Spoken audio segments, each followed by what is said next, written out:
Pe whamalo ki hono huawha. He o kuanga le rei a Sihova, o ta ngata e ne alo o wha. Pe o tolonga maupe ne mo o ni, mei he tau tangata, ki he tau tangata. Tapu ki he awhio a tua mafi. Tapu pia mo e whanau mo whakamapuna hau eiki. Ka maha ha tau whanua. Tapu mo e whaifkau. Ka maha ki nau tolu. Kua ui ki nau whafonga e wholofola o i whiawhikoini. Tapu pia mo e kau tangata eiki. Kau whina eiki. Si ngahi tamai, ngahi whae. Ka au sia e tau whanau. Te talangata pehi e te kita o whai ki tua mamao. Kia tāpe kia te au ke u whawhongai. Whaifkau ka maa e kaulea o e whiawhkoeni. I he taitai le rei, taitai whiawhia mo e loto maa whana. Me he lahi taha wa o ke si taha. Tau kauwha taha i sei o ne hoa koeni. Tau tūpe tau wakaisi, ka mataanga o e tau. Nai kai ke honge whainga taa e whanonga anga. Nai hake hono ngahi pe au.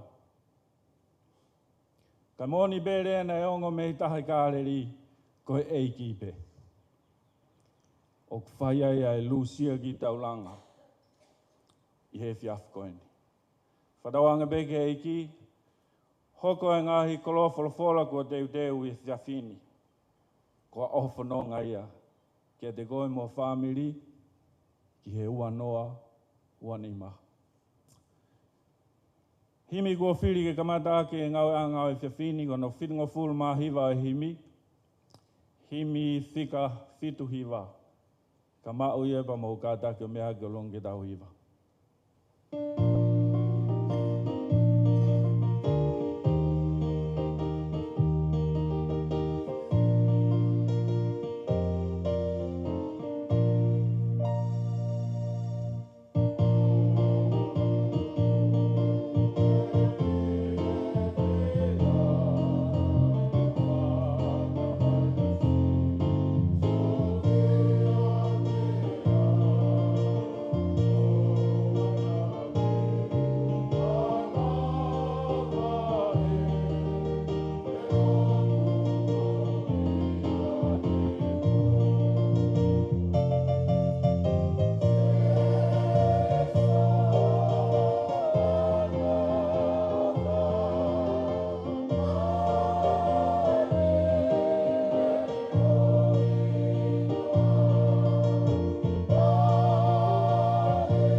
Tamai hono I ka ia. Hoa ngā ene whakaofa. Kilua e ngutu o kulea, ki tala e pota mo I mafio e awhiona. Ko koe a alifa mo o meka. Koe ka mataanga mo I ngataanga. Ko koe tui o ngahi tui. Mo e eiki o ngahi eiki. Nā ke wholofola pe a hoko ia. Mo hanga te koe eiki he hoa koeni. Whamalo ki a whiona. Ke hui koe uri mo ta whoe whanonga a ngā. Te maulawe monua I a Faka'osi o tau koeni. Eiki un mau whamalo ki a whiona. Mo ne kai ke honge whainga taa. Ka koe tai whiwhiri mana ko a o wha. Moho tau hi. Mo lawe monua he hoa koeni. Mo hanga hoa koeni o wha malo mo whaftai ke te koe. He tauhi o whai mai whaifkau. Ka maa no whamiri. Ka maa e toinga o siasi he whanonga. Nā mau whai he wanoa wa wha. Maulot pe e ki a whiona he hoa koeni. Ka mau ongo ia e mau tō nou. Taimlahe ku mau mamao me he a whiona. Whai pe ki he hori o mauloto. Ka mau hanga he hoa koeni eiki. Whamone more ki mau tolu. Tuku e ua nā hoko ai tōnou nou. Ko me e te ke sita ka whaluai me te ki mau tolu. Ka tuku pe mua ke hoko e wholofola. Mo e ako naki o e aha koeni. Ke hoko e ako whakale kesi. Ka ko ia e mau mo ui. Te mau teu watu. Ke tau fo o teu mai. Kau koe e on whaifkau. Ka maa e toi ngā e kau lea e hoa koeni. More e ki lea bei e tek nau tolu. Hoko bea o wholofola ko e mau e mo ui. Ka ko ia e mau mo ui. Whai tāpa ki nā e si ngai whamiri. Mau kau whataha I o sai o ne e hoa koeni. Me he lahi taha ke si taha. Hoko bea e whiohi o mau whai e hoa koeni. Kua tāpo aki ki o nau ngai whamiri. Nau tolu kei whanonga mai eiki. Malui koe ki nau tolu pe whaau lelei mai. Mau kone ngai meni wafa I su Christ ko alo mau whamu ui e meni.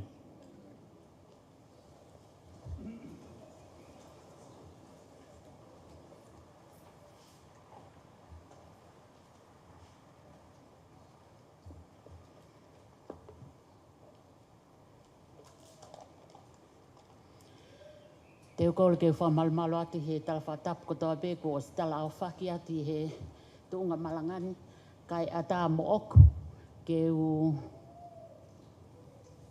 whakakato ai tā buaki ko whainasi aki au I he whiawhi ko ini. Pea I he ene pehe te u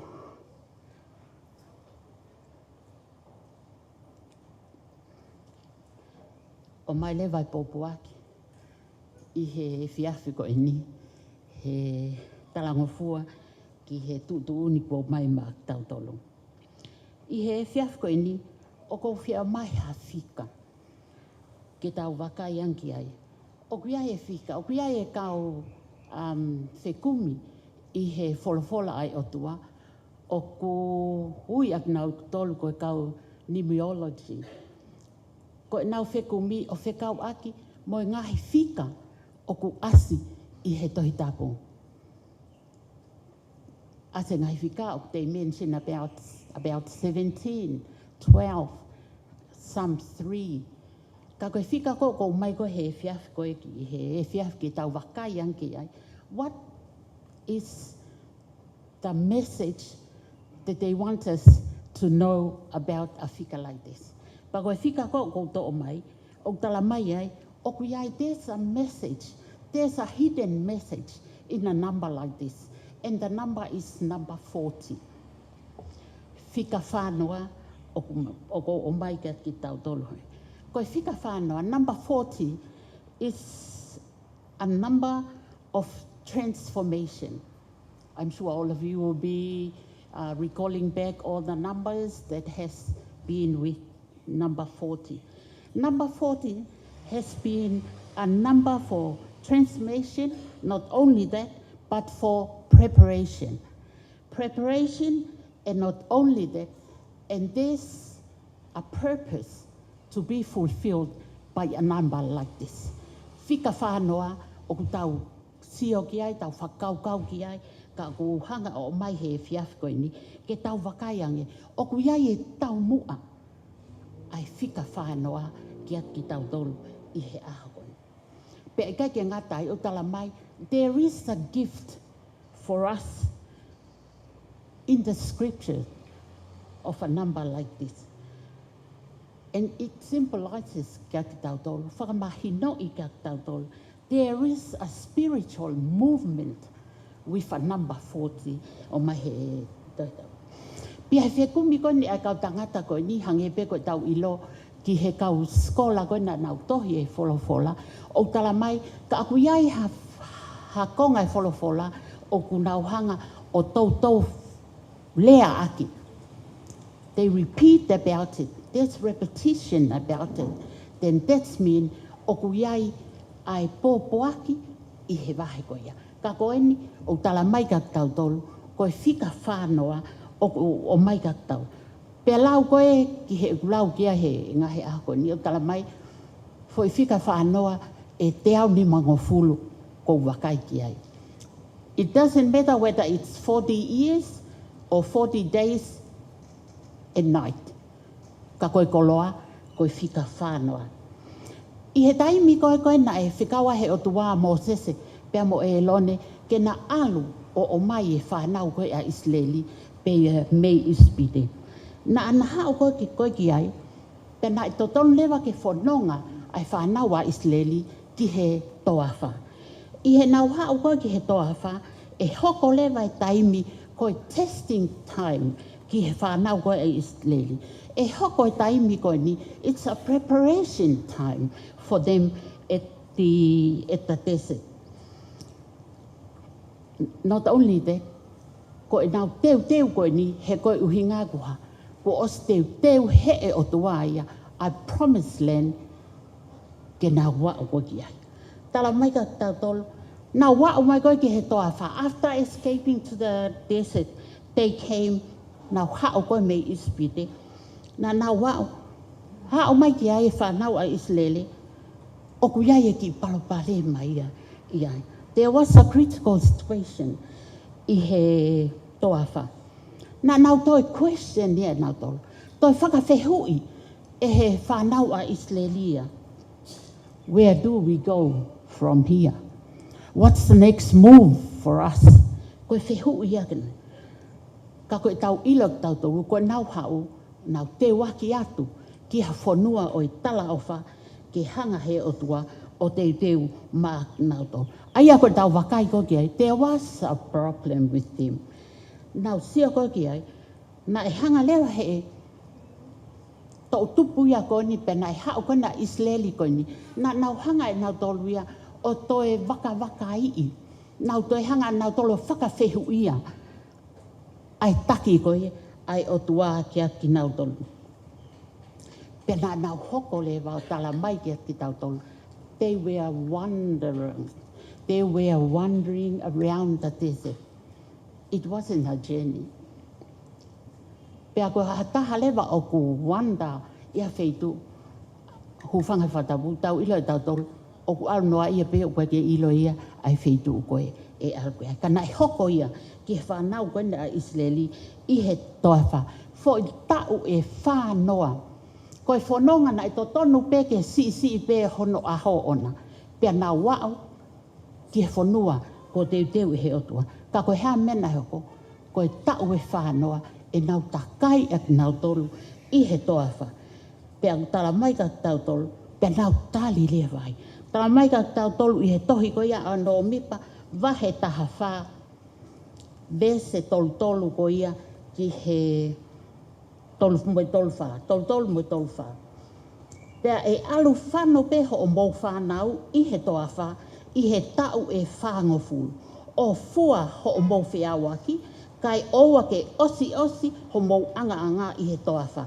E whakatatau ke ngahi aha ko ia, na mou mataki ai whanua. Io, koe aho e whango fulu, koe aho takitaha, ki he tau e taha. Io, koe tau e whango fulu te mou fua ho mou angahala, pea te mou ilo. E ku whakamamahi. Koe o tuai nia nane tala. Tala mai ka ki tau tolu. Toi whakawhihu ia. He whanawa Israelike. Pea he nau hao kani koe ki he toa wha. Tala mai ka tau tolu. Na nau tali ai. E osi. O nau tolu koe nai hao mei ispite. E iai taimi te nau osi ai ki nau tolu. E to iai e tau tangata. Tene alu hake. Aki nau tolu ia ki he Israeli. Ka koe tau eke. Ka koe hahono hinga. Why 40 days? Why 40 days? Tala mai lewa ka tau tolu. Hange pe koku lau. Koe taimi o e testing. Koe taimi o e liliu. Koe taimi o e mateu teu. Ke teu whanonga. Ke whanua i tala au wha. Ko pau ke whai e he. Tala mai lewa ka tau tori he na hau koe ki he toa wha. Na nau he holope, koe ke ai ha tau mua ia. Ka ki he otua, koe angai whakaukau koe ai kau Israeli. Nau he holo, kai ke ai tau. Ka ki he otua, this was a journey. Koe journey, moi wandering around of two different things. Koe journey, o te ilo where you are going from and where you are heading to. Pea koe whanonga ia. Ka koe whanonga, koe tala mai, koe tau mua ia, koe ai otua. Kene o anke whanau kone Israeli. Whie mau he otua ia ke whakafoki mai, whanau a Israeli. Ke nau whalala ka katohangi ki ate ia. Kai he nau hao koe aki nau tolu. Tala mai ka tau tolu whamatala ia i hatot mea aki a. I he tohi koe a exodosi wahe tahano. Kana e hanga he otua. Tala mai ka tau tolu tohi koe a anō mipa wahe ua taha vesenima. No mipa wahe ua taha vesenima o tala mai ai. Pea nau launga e kakai ki he otua, pea mo Mosese, opehe. Koe ha, ko omi ai at mautol me ispite, ke mau mate i he toafan, he oku i kai ha maa, pea oku i kai ha vai, pea oku mau whihi ki he maa papapahangi. Tala mai ka tautol, kai ke whalala a Israelia ki he otua. Na nau whakasio lewa, pe koe ha lewa mea ku whihalaki. Koe mea lewa na e whihalaki. Na nau launga. Ha mea ko mai ai te mautolu me ispite. Ke mau o mai mate i he toafa. Pea koe ha lewa mea naitai. Na nau hanga lewa. Hanga lewa he otua o mai e mana me he loto he vani o whawhanga aki nautolu. Koe mana koe ni whakaha ki aki nautolu. O ku ikai ke toi aha taha ko sisupe koe maia o e moui. Ka koe hea mena ai he whanau e sile. Tala mai ka tau tolu, na nau lahunga ka nau tolu. Nai ka mata lewa ke nau lahunga, hange koe mea ko tau whanonga koe. Ka koe mana koe ni hange koe kulau. Koe mana ko sisu ia, koe maa ia o mamani. Tala mai ke tau whalala ka kato ki he otua. Taimi ko toa pe, o regardless, pe koe tau e whanoa, pe koe aho, pe koe pō e whanoa. I he nau wa usia koe ai toa wha. Tala mai ka tau tolu. Na e tala lewa e Mosese ki ati nau tolu. Te tala no me wahe ua vestu. He ko sihova ko ho otua.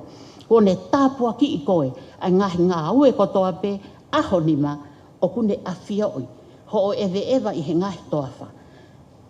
Pea i he tau e whanoan. Na i ate koe a sihova ko ho otua. Na i kai te ke masiwa ha mea e taha. Koe tala ia koe a Mosese. Hanga he e tau e whanoa o e whanaua Israeli i he toa wha. O whakamanatu ki ati ki tau tolu. Aia, ko i mai ki ati ki tau tolu. E whekau aki. Mo e tau wheinga atu. Ke tau pītaki atu. Pea tau whalala ka kato ki he o tua au fo atau pia mo eni tauhi. I he e tau whihanga hangai, i he e tau whanonga, o tau whihanga hangai ai, pia mo i ngahi toafa. Ke ai ngahi toafa, o ku tau whihanga hangai mai. Ka u tala mai ka tau tolu, ke tau hanga hake ki he o tua. Ko ia pe, o ku ne o mai, ai mea kotoa pe.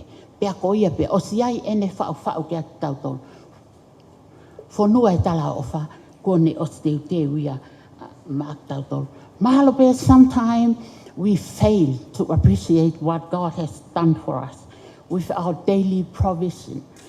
Ikai ke ngata in our life, but let us remember that no 40 days is a symbol of testing. It's a symbol of transformation. It's a symbol of our God who has been faithful for us. Aho e whanoa, tau e whanoa. O ko mai ai ka tau tolu, ke teu i ai ke tau tolu, te wata e tau hanga atu, ki ha tau fo o tau tu he matapā o i wanima, ko ha lepa e tau mea e whai, tau whalala ka kato ki he o tua. Ngahi toa whau tau whanonga ai, e lava pehe o tua, o toko ni ak tau tolu, i ngahi mea o kune whoaki mai makta. Hanga he o tua tāpo i kina ku mou tolu, ke mou mao ha tau fo i he wafe wanima.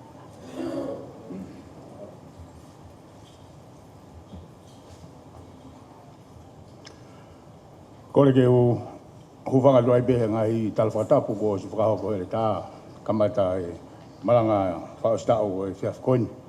Ada mō ke whakakoloa hau ku ke whamanuhu koloa ko omi he whaitikau ke ukau i he Malanga whaostau o e tau koe ni. Ko e tūtūni whoke o mini pe nima. Ko ahui ako talanga fua putau ke miniti. O kai pike te talanga tā au ke te whakaloa. Hoko lewa i Malanga. Ka venga Malanga, ko e waka au te ufolau me wanoa ua wha, ke wanoa ua nima. Vesi e hulu me ai ai whakakaukau, sione wahe ulaki, mo e vesi e uluaki, o wehe no whalea. Na ihe kamataanga ai wholofola, pia ko ihe o tua ai wholofola, pia koe o tua ai wholofola. Ko e waka kone o te ufolau, whamini, ko e eki waka o le whiema upe ai mea pe taha. Ko e passporti ko e ke heka mo ia aina ulau atu. Ko e pe. O kai te whamau ia ke hange ka no molo ke te toha o katoreta. Whao maha o poke ti mani. Toha o koloa ke whakaifie fi holo i ho folau ko ni koe. O amana ke whakahoko me wanoa ua wha ki he wanoa ua nima. Ikai. He koe ki waka o amana ki ke folau ko sisu kalaisi. Ko ea ko e waka ia tene folau mo ki tau tolu i he wanoa ua nima, ki he wanoa ua wha, ki he wanoa ua nima. Pako whema upe ai wholofola ki ke to ke heka mo ia, he koe passport ia o kune hanga fie mau. E ka pau e hoko atu ai folau ke fie kaia, tene whawhanga ko. O ka pau e hoko atu ke wheinua, tene whakainu ko. Ka hape hamea o ke fie mau i he folau ko ni. E hanga peo aku ke te koe mea au ke te mau. He ka reanoa e le wholau, koe uhi ngā ka hoko ha whainga taa i he paha wholau. O ka wholau ai ai waka koe ni. O lava pe he eki waka ia mo ne wholofola. O whanonga ai whainga taa ko toa pe. Ka lava ke tūta le lei ai wholau koe ni ki he wanoa o anima. He ka mea ko ta whakaupau ke ai he whanoanga koe ni, mo e mua meki koe ni. O tahanga atu ki he wanoa ua ni ma. Paka mea ku tatonu ki ta whakaukau ki ai, ke tuku e mea katoa i he wanoa ua wha. Ko hea peha mea i he mo uina e whihala tuku ia. To oi. Ko mea te uke mau ki to ki heka mo ia. He koe wholofola pe uke mau he i waka ko sisu klaisi. Paka hei ha hoko ha whakatamaki i he waha polau. Pe koha matangi. Ko sisu klaisi mo ne wholofola. Te hanga o whakatofu ki ai matangi.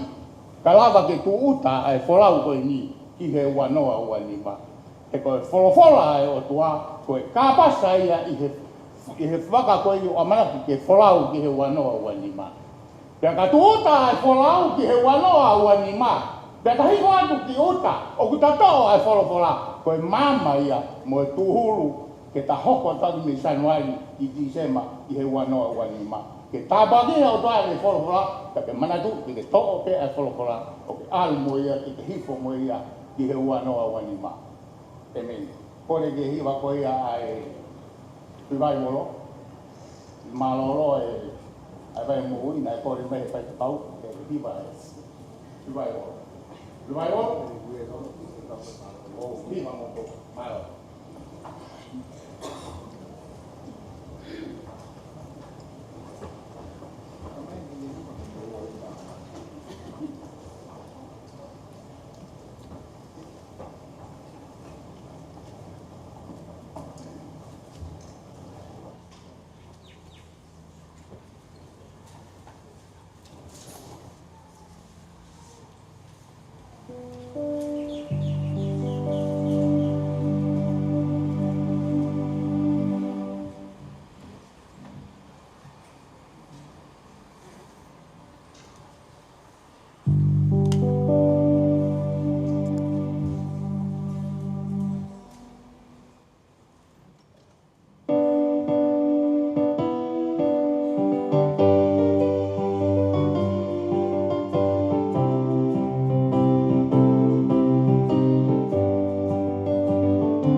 Mo tuka fa malo mo fa fta ki to ma fi ko hi ko ta po ko mo wi ko inasia fa malo fo ken ki fa fikau per kan yesa ko hi ko fa na mari ko en ke pa fa ta mo ku ka nga malanga na to na to nga ani ko e tala ki ate ni ko speli e fia fi Ko kore pe ke whakata ke ngā aki ai o lea whakatau osi.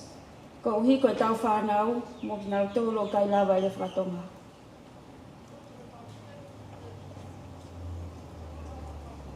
Deuteronomy 4 verses 9 and 10. Only be careful and watch yourselves closely, so that you do not forget the things your eyes have seen, or let them slip from your heart, as long as you live. Teach them to your children and to their children after them.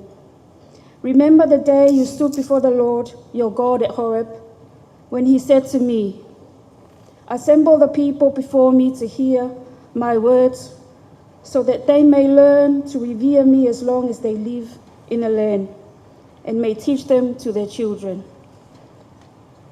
When I was given this sermon to do, I wanted a good quote that would go really well with the ending of 2024 and the beginning of 2025. I searched the internet and I saw one that really grabbed me. It said, we look back to learn how to look forward. We look back to learn how to look forward. Peko hono whakatonga, tau sio ki he kuahili, ke tau poto he sio atu ki he kahau. Tau sio ki he kuahili, ke tau poto he sio atu ki he kahau. We look back to learn how to look forward. This famous quote was made by a person called Joe Girard. Joe Girard was born in 1928 into an extremely poor Sicilian family that had moved into the US for better life. Joe experienced a lot of difficulties and abuse growing up, and even from his own father. From an early age of 9 years old, he was forced to work in order to get food for his family. Regardless, Joe persisted, and over the years, he eventually grew up to be very successful. Up to this day, Joe holds the Guinness Book of World Records for the greatest retail salesperson in the world. He sold 13,001 vehicles in his lifetime, a record no one has broken. Joe's quote, we look back to learn how to look forward, is now readily used in the world of business, whereby influential business people and amateurs alike would use it when needing to analyze results and outcome of a particular plan or strategy. By looking back, they are able to answer questions such as, what did we do right? What did we do wrong? What helped? What didn't help? Was the timing right, or was it totally wrong? Ia taimi koe tau whi analyse so ai ha mea na e hoko. O mahu inga ke tau sio ki he kuahili, ki he taimi na e hoko ai e mea ko ia. E makatuunga e whakalakalaka ki mua hanga aue, o ka pau o tau lava o analyse o whakalelei, ai lelei pe kovi o hanga aue na e whai.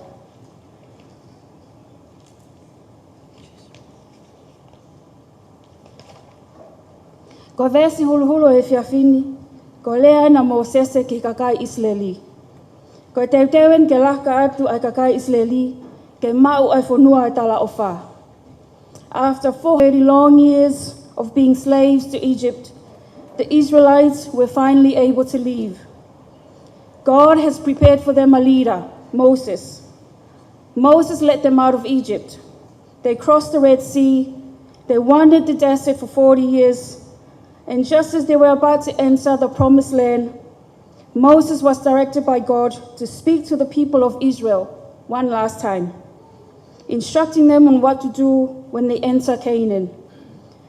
Moses handed them God's commandments, and he urged them to never forget these laws, and to teach them to their children and their children's children. Moses wanted the people of Israel to never forget what the Almighty God had done for them. He wanted them to look back and remember the great miracles God had done for them, miracles that they had seen with their own eyes. Look back and remember what Jehovah had done for you and your family. Look back and be grateful for the miracles that you have experienced. Tau sio ki he kuahili, ke tau poto he sio atu ki he kahao.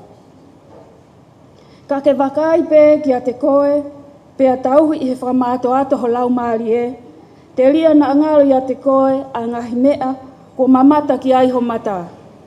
Pe a te lia na nau mahui me i holoto i he aho kotoa pe o ho mo ui. Ka ke ako ia ki ho ngahi foha, pe a ki he whanau a ho ngahi foha. Te utalo no me wahi wha vesihiwa.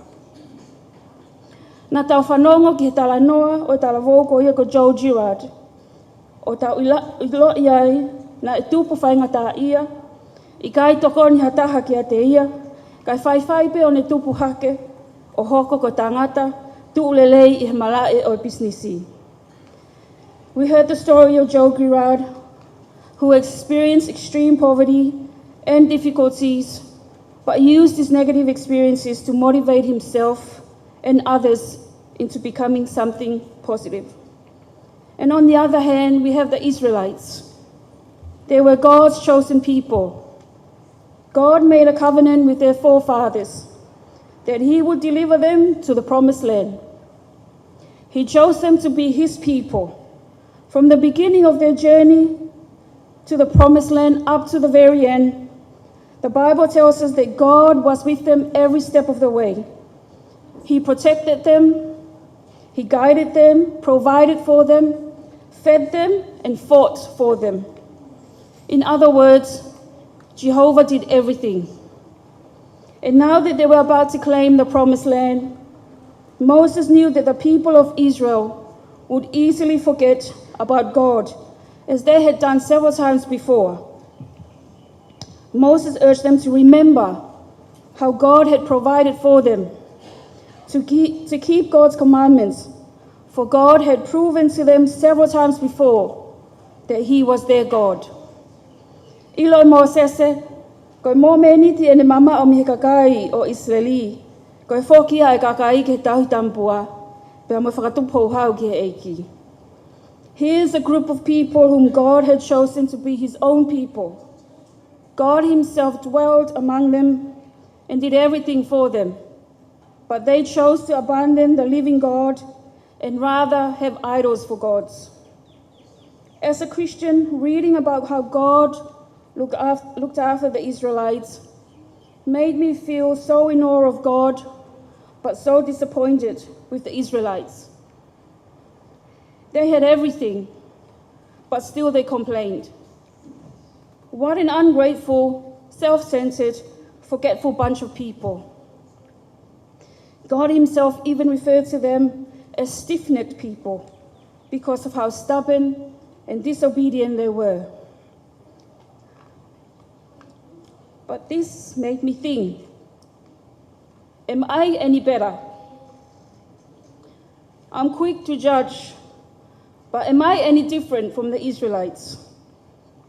Bidwill Church, our friends, our visitors, are we any different? Or are we just as forgetful, just as stubborn, just as stiff-necked, just as ungrateful? The God that was with the Israelites is the same God that is here with us today. The God that delivered the Israelites is the same God that woke you up this morning and brought you here tonight. Again, I ask myself, am I any different from the Israelites? No. I am ashamed to say, but at times, I am probably worse, much worse. I look back and see the hands of God moving for me and my family. And still, a lot of the times, I rebuke and ignore him. Bidwill Church, are we stubborn and stiff-necked? Are we idolaters and lawbreakers? Whaftai ho tau lau malie, mo ia ko tope ui ate ki tau tolu, e tau mauha o tua ko ofa. Whonu ia mea si mo ala ofa. O tuai mau pe ki hou hau kai wawe ki ala ofa. O ku ikai kena totongi ki ate ki tau tolu whakatatau ki tau ngahi ngāwe. Ka au ne totongi o whakatatau ki he lahi o ene ofa. Family and friends, as we come to the end of 2024, and as we're about to embark on yet another new year, let me give you the same exhortation that Moses gave the people of Israel. Bidwill, only be careful. Watch yourselves closely, so that you do not forget the things your eyes have seen, or let them slip from your heart as long as you live. Teach them to your children and to their children after them. Look back and see how the hands of God had provided for you and carried you through the difficult times, how his Spirit has been your strength, and how his grace has been your salvation. Tell your children and their children what God has done for you. Tell them so that they too will choose God. We look back to learn how to look forward. Look back and remember how the mighty hands of God had provided for you and your family. When your mind is again refocused on the greatness of God, only then will you be able to move forward into the new year in the right direction. Tau sio ke kuahili, ke tau poto he siot ke kahau. Amen.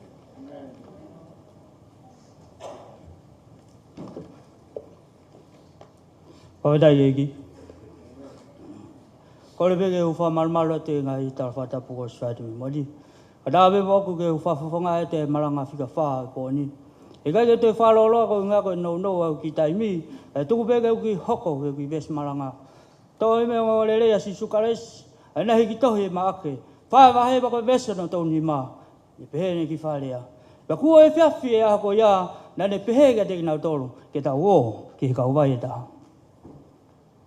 Hore bege ulau to tahat. E ko tala no ko ni ko tala no mahino be mu tau tolo. Ame be mu me ai ko Faka'osi ni ai ako pe ko malanga si su me waka ke fuka kai na no fate fu mai me uta e matata go ya kareli. Ya ko e fia ko ya pe ko ali fo ke to la a pe ko eni le ke ne kau ako ke da wo ke kau vai ta. Ki ka venga o pe no fare a fili ke fononga mo iki. Fili ke fononga mo iki. Apa u ke me mai poni. Ako e kau fai kau be kau le ta. Kau ti konesi. Ape he kau taki ko to pe ti bat me ni. Ape he ke kau fai lau to fa sapate. Ko ha be ki lakanga na ke fai fatongi ai ngau e ki wanot wa fa. Fa do nga ye. Me sanuari o mai ye hon. Ko Faka'osi ko ya fa nga tu kwen. Ho ngau e to do wat. Ho ngau e to iwi. E wano wa fa. E ko fa ngai lupe la ke to ka manaki ke hop wa ke ala a fo we wano wa ni ma. Ako ene fa fe ti ko. Ke ta wo ke kau vai ta. Fili ke fononga mo eki. He ko kau vai ta ha fo pe fo wa me ko to pe. O ko le to fe ma ko ke to f pe te ke to a ki nga we le ko to pe wa no wa fa. Fa mo ni mo e ona ke pe mo le ta aunga. Hunde o sto o ne o hiki ko to pe ya. O nga we ko to pe. He ko kau vai ta ha fo pe fo wa me ko to pe. E fo wa no ya. E fo mo no la ai hopo gai. E fo mo vai hala te ke fononga lo ai. E fo mo no hiva. E fo mo no lea. E fo mai nga ue te ke hoko atu ki ai. E fo ai mea ko to pe. Taimila hiu wha apuru. E tau whare lea waka fo. O ngā ko tau toi hori ke tau toi omi. A sipinga whaifatongi e waka motua. Ke toi whare lea ki e waka fo.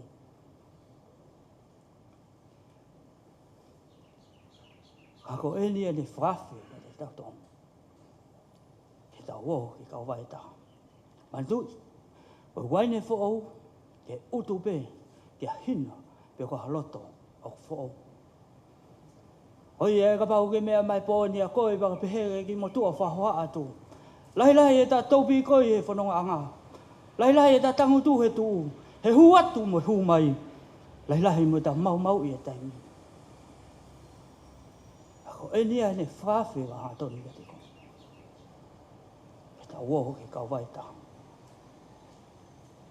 pa do mai ai na kai go ne rea ko ni na kai go le pika pita service sioni ka go ne rea ke toko ngo furu ma toko wo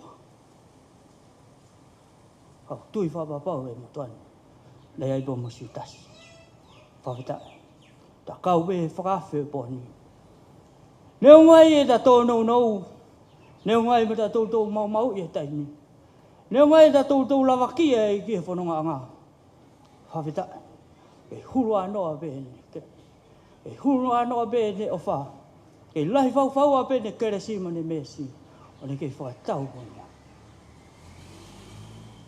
cái đó câu phụ nông câu vậy đó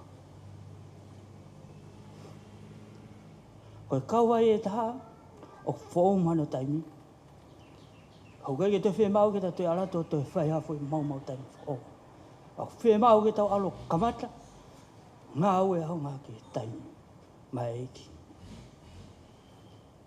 taimi na ko ba ki ve si go ni pai be no lau to lau mau pe hanga ni hanga pore e mo ui ni hanga fa malo hi e tui ke tu we talak ye po pa ke ki hame une pehe mage ta ho ke kau vai ta ha une pehe mage te tau tol ko taimi ke tau liliu ke liliu wa tau tonga moi sia ke moi mo tua ka tau hoko a fo he ko va ve te fa fe di te tau tol ko tau wo si su ke kau vai ta e ve da si su e na o ke kau vai ta ha wa ke mana tu e fo tu ta fo no ni ale behebe o fai ngafua e whenga nge panga. Tau o te hao hake he maunga. Hifo e te rea haa te pere pera. Pa te toki hao ai o mau e panga. Te mea o te whi mau ke. Ta tau to whi me whoronga si sugan mene kawakonga. Ke kau vai taha. E whia tange si sugan na o ke kau vai taha. O mea na tai loa ka te kina tolu.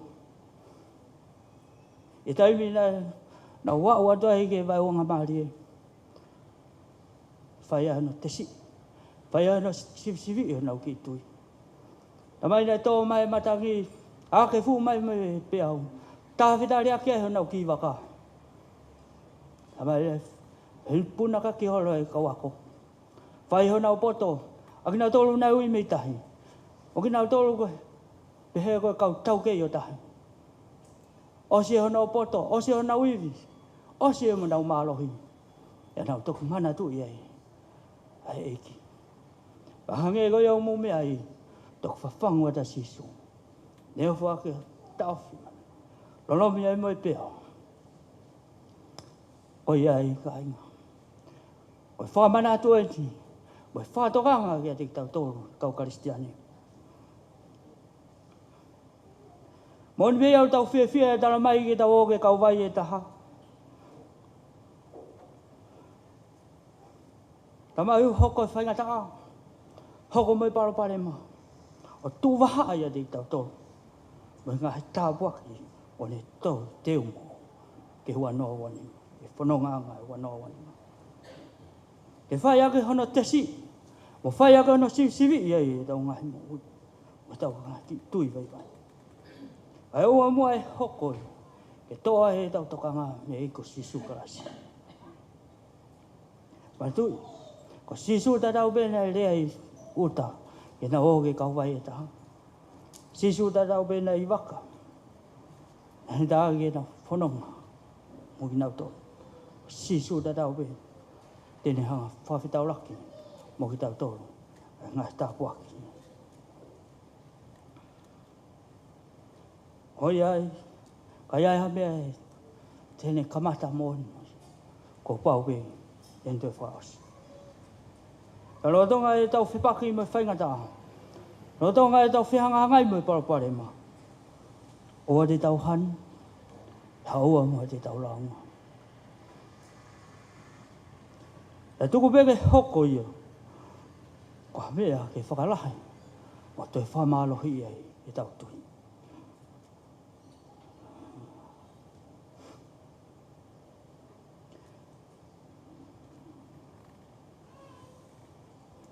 Yo na tau whalala ki tau poto whai tangata. Hau te tau whalala. He tau whanonga. He tau kei whanonga I taimi. Ka tau hui kia te ia I wake taha. He une kei waka pe. Patu I koe ne palo me si. He kai te uri si aki. Ka te kai te uri aki. Ak ngau tohu. Ko ia. Pau ke whi mau ke hoko I wana o wanima. Ka tau tāpuaki a te koe mo ki whamiri. E kai meri e ai. O ki whamiri ngai tāpuaki a toa. Pore I koe maranga whika whae pōni. A ke a whiri ke whanonga mo eki. Taimira hei o tau hala. E tau tōpe me ni ngai tāpuaki. Koe whoi pio tau tōnu. Ne o si omi be ia I ngai tāpuaki o tuku I mua ia te tau tōnu. Ka ko tau tōlu pe. Tau whoi pio tau tōnu.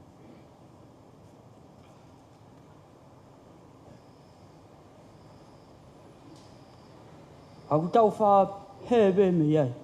Ko ngā tau kui whalau mari. Ko ngā taimila. Tau whiri pe tau tōru ke tau alu pe tau tōru. Ia te tau tōru. Mahantui, tāpua ki hau tā whataha pe me te. Angena hiki tohi e sione vai tā wha. Pesi hono. Taha ene kai koau. Koau pe koe hala. Ki tau whou atuai. O mau e ngai tāpua ki me te ia. Ko ia e ka pau ke whe mau ke hange a whoi whetu o ngila. Pau ke whe mau ke hange a whoi stāi whanonga anga. Ke uloa. E māmangi a taho kaunga whanonga. Māmangi a taho whamiri. Māmangi a taho siasi. E māmangi a I agnau tōru. Una wofi ke te koe. A ke a whiri ke whanonga mo eiki. Amen. Pawea te kau hiwai vai maui. E mō rā mai e te whaekau e hiwai.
Kore bege o whakamamau atu he tala whakatapu ko a whaku ki atu mi moani lava ki a whakau kata ki konga rea koe ni ke tau wahe wahe ai. Koe rea e whiawhini o to'o ia me he tohi a ngā ue wahe ua noa vesi tahawhitu ke he ua whaa. Koe tohi eni ai apostolo ko Paula, pea koe tohi eno Faka'osi pea mo e Faka'osi e ngā ue whawhai whekau ko ia a Paula hono tolu. I he wahenga esi a maina pea mo Middle East. Aia koe nai ngā whamisinare nai konga tolu, pea koe no Faka'osi eni o e konga tohi a Paula koe ni. Hangai Paula hene o ui e talaki he kawere tāo e kakai o e siasi Efeso. Ke nau rifo ki merita ke nau whakataha ki ai. Pea koe nau whakataha koe ia e whae e Paula e lea whakamāwae o Faka'osi. Pea moene ngāwe amanaki ki hoka te whanonga Paula ki Jerusalema pea aloi ki Loma. E lea whamawai a Paula ko ni nei whai ki he kau e le tā ko ni nei vesu a wha, mo lau e vesu. He kai ki ula ata vesi, ata meke mo ki whai, mo lau e mo tole vesi kau, tā no atu pe. Ko e vesu a wha, tā no ai a Paula ni hanga whakahoa e anga e mo ui whakaristiane, Faka'osi, o whakatatau ia ki he lopa, ki ha lopa, pe koe race. I he tala no a Paula ko ni ki he kau e le tā ko ni. Ai a pe koe, Fotunga e lowa, o gai hono kamataanga, o gai hono ngataanga. Pea koe lowa koe ni, o kuui ki tau tolu he o tuaka ato, ke tau involve ai, ke tau lowa ai. Ai kakai karistiani ko toa pe. Koe ia taha ia hauni. Pea koe lao e lowa koe ni, ko lere, i he lowa koe ni, koe ke whemau ia ke give up, hataini. Whe mau, ke alu, ke au, ke ngataka, ke kauhe i kuna. Koe lowa koe ni o whe auhi, koe ke whe mau ia ke whiti au pito. Koe waha o paua, ke whai ake lowa koe ni. Koe lowa koe ni, o whai ake ai, mea lala he tolu. Aia koe humility, pe koe anga vai lahi au pito, pe anga whakatoki lana. Pe hono wa, o whai akia endurance, pe koe whaakātaki, pe hono tolu, whai akia abandonment, pe koe ofa lahi au pito, pe koe ofa au. Nai tā noa kia whewhikau he re soni koe nā koe i kōsi, o kui koe akape, pe koe akape o i he rea whakariki, koe sacrifice love. Ai koe ofa koe ia, o ku, ka ia mea ia he mamani te nau ofa atu ka koe, pe toi ririwa ho whakaukau. Koe ofa ki a kalaisi, koe whainga ofa e whi mau ki whaia ki lova koe ni. I he mara e lova ku taki taha lere pe toko taha kotoa i hono leini. Pea koe, toko taha ke whi auhi moia i he leini ku ke lova ai, ko koe pe. Pea koe i ho lere i ho leini, koe ke toi whi mau, koe ke aha taha ia ke toi hanga tā ki tua ke holo mui ki mui, pe te ke sapi.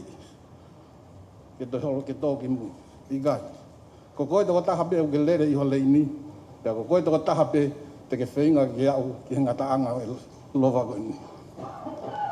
I tohi koe a hua ti mote wahe wha vesi fitu. Ko kuai e whakamooni hina Paula Faka'osi pa mo ne lova na e whai. Whatata e Paula i ne whamatala koe ni ki ne lova na e whai.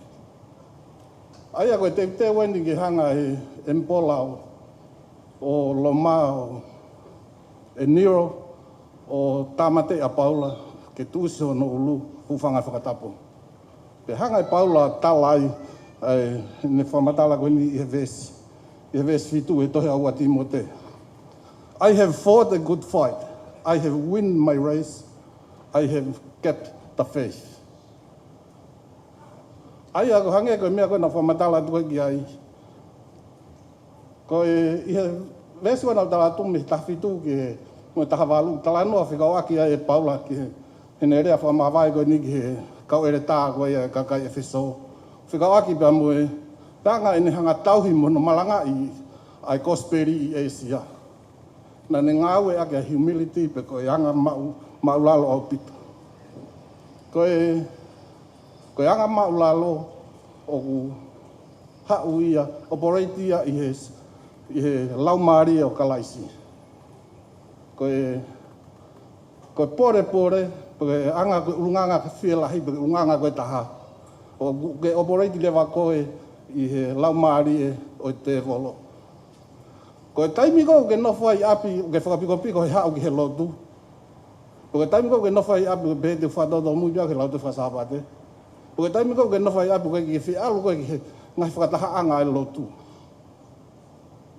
ko laumari ko ke operate ko taimi ko ia ko laumari te volo he ko winga ko ke fi ma ko ka laisi ke ne taki ko e ko tuanga ko hanga he te volo mai ko ke whakawhepaki ke whakapiko piko ke hau me whai uhinga whange au ke whai ako o excuse ke ngahi uhinga ke hoka ki lawa ke ngai whakatahaanga i lotu mai. Koe ka kai karistiane, koe ka kai kua ui he o tua. Ka koe ka kai whiri ki muto. O mo mawahe mo topa te mo kau mo tolu kua pau ke kau ko he lova koe ni. Ka mandu na datu ka te koe he i kai te ke ki wape koe lova koe ni. Ka koe lova koe ni o kamata ke. Kamata e whahinga o kamata tō mui. Koe whahinga o kamata māmāri. Koe whahinga o kamata wawe au pita. Ka ia iku anga, koe pare o tari me au tua mo i kalauni, ke toka taha ko toa pe ikuna. Aia koe ka atoa e ngahi kamata ke koe ni, o kai ke iahano aunga ana pi koe ke iahano. Fumahau inga ia, aho starting time. Ka ko finishing well pe finish i he Faka'osi ke au ke ikuna ko me ia mahu inga wa fahinga kamata alu he lotu he nau ke iof he nau ke iki pa fahinga to hau pe he lotu to mui hange ko au i he tau ni ho funa to kos ka ko lova ko tau fai hange ko talatu ko ki tau tolu ko ke ko to ape tau fai lova ai ko humility ia fu fe ma ia ke fai aki ko taha ia unga mahu inga pito ke fai ke lova ko ni ko endurance ko fa ka taki ke ia ke ngata anga ai au te tau Paula ko ke alu ki loma ki Jerusalema fa matala e Paula ai taimila he no foi kau siu o toi ke na hanga tamate i lama fa nga mari ke na ma Paula ke tamate. Peko ilo e Paula ia, e tamate ia. Peko ilo e Paula e aloa o ki loma e mate ai. Ka koe uhinga, na kei ke pehe e Paula ia, koe whai waha taimi koe na whanonga ai ke alu ki loma, koe paki mo ngai whainga taa ke heke. Koe mamahi lahi, tō e loi mata he taimi lahi. Peko koe whanonga ia koe mo lova koe te tau whai, o kai ke pehe ko nga ko tau karistiane tau exemption da tau me fainga ta apu hardship ko ni igai pau ke tau fo ko to pe ai i fainga ta ko ni ka lava ki tau ka ta ki au ki ngata anga pe he Faka'osi osi e lova ko ni ilo Paula more ne mo ui ka ko uinga ko ne ofari oa kia kalaisi mo kosperi ke ave ke a kiloma ai kosperi ko ni taimi ko te tawa ai ki tunga ko ni ka mo manatu ki kakai na more na mui na to ka pai oni ai tu fake kosperi mama ni na more na mui na do ko hinga ke ya kosperi ke na vai fono ke pe a mai ki ki tau tol tau monu ia he tau tu paki tonga wa wangi kosperi ka ki tau tolu falo tu ia ki tau to ko fainga ofa ia o fe ma o ke fai ke ofa ko ni ke tau ofari oa ka ke te ha mea maho inga he mama ko ni kine hanga ririu ai anga ofa ko ni ka lawa ke tau hoko ko ka kai kuna e taimi ta tau pe oku tau sio ke folofola oku iai ka kai na nau kamata lerei pena ke ka ke na wa una to e tohi pe ko ia ua ti mo te vai fa ve son fulu oku whakarea i o Faka'osi pa mo tama ko ko Demas e Paula. Ko kau ngā whanonga no Paula, ko kau ngā awe o Paula, pe nau. Pe hanga he tamako ni o li aki a Paula. Kai kene kei kātaki ai ngā awe whaiwhekau ni, pe ne asi pevesi li aki a Paula, kai whoki mei hei ofa eki māmani. Ko toko taha ko Sitasi. Hen pike si sukalaisi a Sitasi. Ki hoko kone a konga. Ka koe ngana e ofa ia he paanga, pe kei ki au ia ki ngataanga. E tohi koe ka reiti a wahi ni mawe si fitu oku. Hanga e Paula whawhihu ia si aska reiti a. Na mō ka mata lele. Ka ko haina ne ta ofia ki mō tolu, ke mō tae ilo ki mōni. Ko hanga ne Paula o whakamatala ai whotunga o ianga o lova tau whai. Pea gai e, neonga koe lova ko ni tau, alu tau toko taha iho tau rei ni ke tau a. Ka gai toko taha ko kalaisi. Koe a pēku ni hanga toko ni i koe, me he kamataanga ho whanonga, me kamataanga e lova koe ni, ke au ke tuuta ke kamataanga o lova koe ni. Pea koe taimi koe te tau tuuta ke ngataanga e lova koe ni. Koe ngataanga e lova kua. Ula ki ho mate i a kalaisi. Pe ko ho kei moi o au ke haele anga ua maa kalaisi. O pehe ai anga o lova koe ni. Aua nā ngalo he tau mui, te tau lere whakataha pe mo kalaisi ki tau au. Ke ngataanga ki tau mao ai kalauni, koe mui ta ngata nofo ta e ngata pe mo sisu kalaisi. Amen.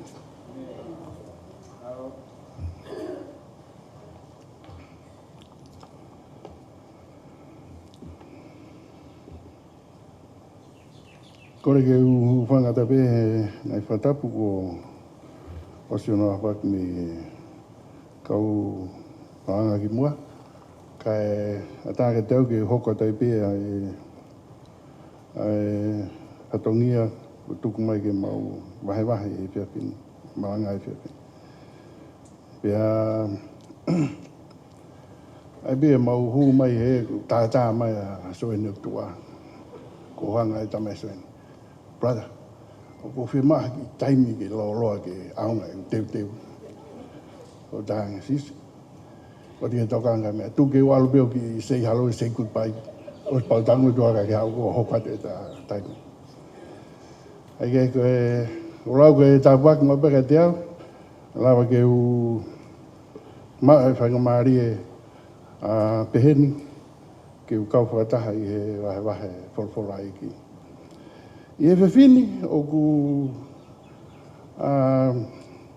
loto pei ke u wahe e whiwhini i he tohi ko ia luke wahe ongo fulu. Vesi hono tolu walu ki he Faka'osi ki vesi hono whaua. Pako tui ko e ku tāna pe ko ni o mahino ia e moto e tāna ko ni. Taimna e whanonga masi isu o ne hufia e loto whare o maata mu mere. Na taramai na haua mere o tangutu he wewa e sisu. O whanongo ki ngai hako nake a sisu na e pai. Kana whemo e kina maata. I teu ngahi mea tokoni mo ngahi ngau e whaapi ko toa pe. Pea Iau kia taimi lorotonga e nau ako nake sisu na e whai he loto whare o mere mo maata.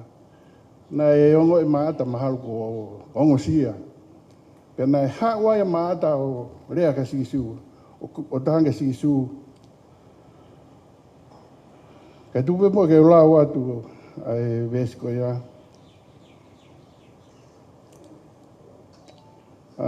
Ves whanoa. Ves whanoa. Ka kua whemo i kina maata i he tauhila. Pea ne hau kia te ia o pehe eiki. O kui kai te ke tokanga ko ri aki au e hoku toko ua. Ke unga au e toko tahape. Ko ia ke whekau ia ke tokoni kia te au. Ves whanu whataha. Pe tange sisu. O ne pehe ange kia te ia maata. O ku ke whemo e kina, mo whetokanga ngaki, i he ngai mea lahi. Wesa no whawa. Ka koe mea pētaha o ku aonga, pia kua whiri e mere. A mea le rei, aia e kai to'o ia mea te ia. Whamiri Bidwill he via koe ni. Koe mahina kene hono, mahina ne tahau e tau whanonga i mai tau koe. Ko tui ko taha ko toa pē na iai ngai palani mo ngai mea, na e tuku kia e ne tokanga, pia tau, pia hau kia taimu ko tau whemo i kina pa tau whetokanga ki, i hono tokanga i, mo no ngā we e ngai mea ko toa pē. Ka e whini, o ko omi e ki tānoa koe ni, ko tui mahu inga ke te tau tolu, lamana ke tau hoko ke ha tau fo'ou, e wafe wanima, ka koe whakaamu e whiaf koe ni. Kumua ke tau whiri, ai whiri na e whai e mere. Taimina hau masi, hu masi suke loto whare koe ni. Na hau koe mere tangutu, he wae sisu. He tāna, tangutu he wae sisu, o ne whanongo ke ngahi ako nako tope e sisu. A tupu mi he whemo e kina a maata. Pea nele pehepe maata koe le reita hai. E ne ngahi e mea tokoni, teu hona api. Whai me ngahi ngā ua whakaapi o tope. Pe hau ke taimi, ko ngoi e maata ko wangwasia. Ne hau wai ka sisu o ne launga ka sisu. Ko tui e whamiri Bidwill e taimi la, o ku pangalo e tik tau tolu. Ko sisu to ton ke mua he mea ko tope. Ngalo e te tau tolu, ka tau whemo e kina tamai tau whetokanga aki, i ngāu e paanga, whetokanga aki, i ngāu e koloa ma ngai mea ko tope māma koe. Ka e whia whini, wa te pōre ko ni ka te tau tolu. E tau hange ko whiri ko nei whae mere. Tau hau, tangutu he wae sisu. Whanong, i ngahi ako naki. Mo ngahi. Ako ko toa pina e whai sisu. O tui lahi. O taimi lahi o ku tau whemo i kina pehe ngahi. Ngā ui ke. Hange koe lawe nai, kamata lawe kia toa ne nai. Koe, o ko tui koe tāpua kenu ko tau sea si Bidwill. Hiki mai tau whai whikau. Talo ene hiki mai ki heni. Mo ene tere ene polokarama hi pongpongi. Lau tohi tapu. Te nak whatoka ngā. Taim nai kamata nai toko lahi au pitu. Kana lava ke usio ai he me mipa tō lahi tau sea si. O nau mamata ki hewe ke polokarama koe. Ka alu beta i mi. Lahi e tau whetoka ngā ki me tau whamomua ngai mea keke. Ka mata ke whatau ngai ko holo i ka mamata. Ka koilo pe tau, o mea ngau ake he te worok tau tau. Ki tau whetoka ngā ki hange koe ngau ake, neongo koe ngau le rei nai whae mata. Ka nai kohu pea mata koe le rei taha ke sio tonua sisu, koe whiwhine au ne ngau e le rei, ne whae ngau nau api, teu e mea tokoni. Ka nai kei whakamaheno e sisu ke mata, i aha koe. Koe ngā ua le rei, koe mea le rei, ko whiri e mere. Pehei kai toi tō ia mea. Amana gen ke tau wat ki he wawhia wani maa e whamiri Bidwill. Hange ko tānoa nei whane nai. Koe polokalama lau tui whasapa tēnā kamata lawe toa ki ai. Tui koe taha ia ai konga mahu inga taha e tau lotu he sapat. He sapat ko tāpe. Koe tau hao, tau monuia, tau mau e whaiwhakau e ni hao a koi tau tolu. Pak whea mau ia ke tau turi mai ke ai. Tau hao ke ai. Amana ke tau hao ke wafe wani ma.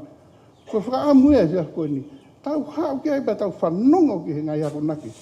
He koe mea ea lawa ke whakalakalaka i tau mo iki mua. Koe mea ea lawa ke toi unuanga pa tau ngāu e whakatahai. Ka ia whia whini o ku whewhe o mi pēa e tānoa koe nini o koe ki tānoa mahino pēn.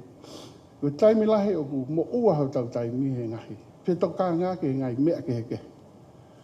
O mana pe ke mo e fule. Nei tai mai nei. No to ma mai au bito o family e tai me ke fune ki. He ko tau ilo pe tau e tau ngai a ka toanga fra Tongan. Ko mea ko tō pēra, o me ke whai a tōna. Ka matu ko tau sāpate. O taimi ko tō pēra, unau whakawhei mai whinei ke alu ke a mea.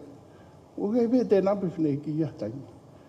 He ku mua ia ke whinei ka ni whai.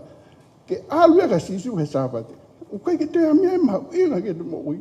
Ka ko ne whiri ke alu ke sisu he sāpate. Ne hau pēia. O mahino ki family. Pe hau pēu kai ke tō whetu tāki mahata. Taku nau mahino. A ku whakamalo.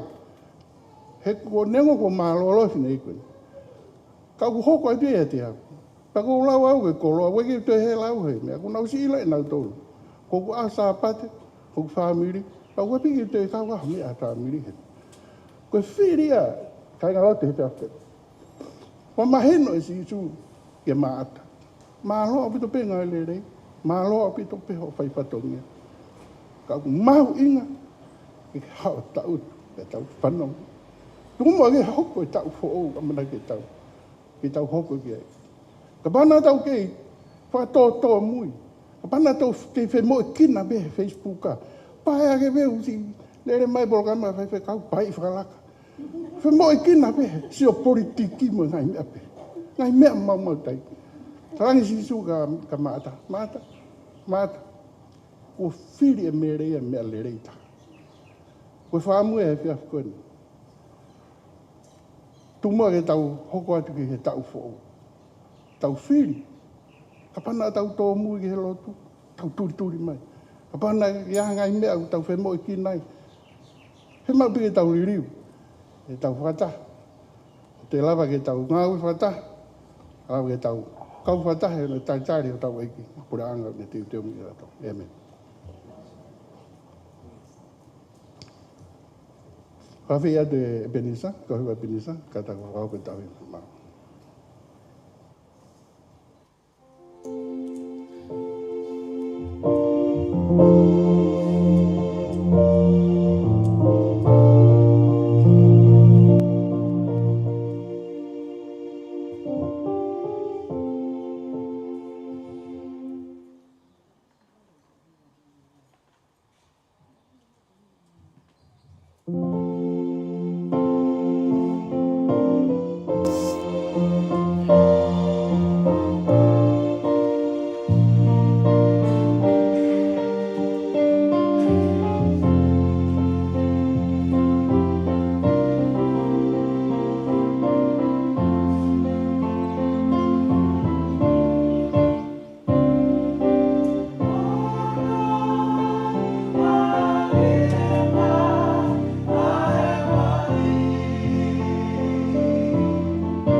kole ke hupanga he ngā whakatapu.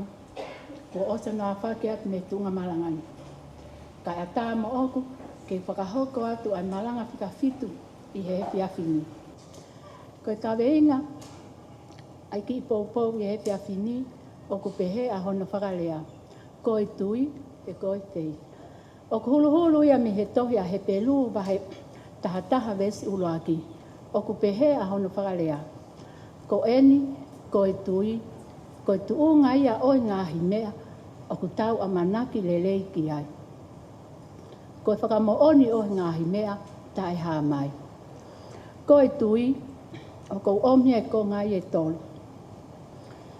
Koe tui, ko hamea ia o ku tau a manaki atu ki ai. Koe tui, ko hamea o ku tae hā mai. Koe tui, ko hao whakamooni ki hamea o ku ikai ke lava o sio ki ai. Koe o tua o ku tau lotu ki ai, o ki kai lava ia ke tau mamata ki ai, pi te tau ala ki ai. I he tohi a loma wahe hongo furu vesta hafitu, o ku pehea hono whakalea. Ko ia o ku mei he whanongo ai tui. Mo e whanongo ki he wholofola ai o tua. Whamili I he whiawhini, tā koe tui, o ku mau ia me tau whanongo ki he wholofola. Ko wholofola ai o tua, ko e ka pasa hala whanonga ia ki he pureanga oi o tua. I he toia he pelu vai tahataha vesi ono, o ku pehea hono whakalea. He koia o ku hau ki he o tua, o ku totonu ke ne tui. O ku iai ia, pea o ku ne totongi ki a teki nau tolu, o ku kumilahi ki a te ia. I he tau hoko koe kau karistiane, o ku tau tui, o ku mo ui ai o tua, pea o ku iai ai o tua. Ai o tua koe tamai, ai o tua koe alo, ai o tua koe lau maari e maa oni oni. Pea koe palo mesieni ai o tua. Kumi ki a te au, fe kumi mai ki a te au, I he lahi taha a ho taimi. Pea te totongi ki a te koe, te tāpua ki I koe. Koe amanaki eni ke tau hu atu ki he wanoa uanima. O ku whakahawhi mai ai o tua, ke tau hau ki a te ia I he tui. I he tohi a sione wahe tolu vesta hao no, o pehea no whakalea.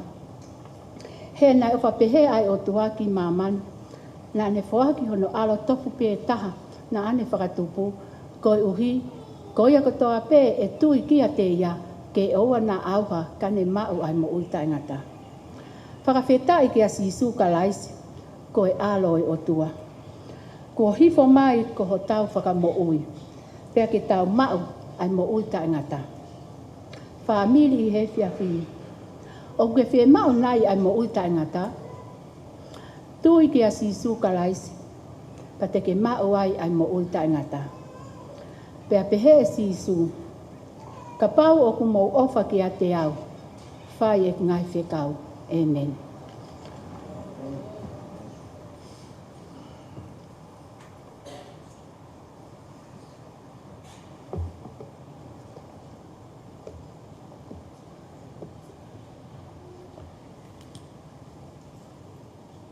Koe e whiawhi whakaistoria in.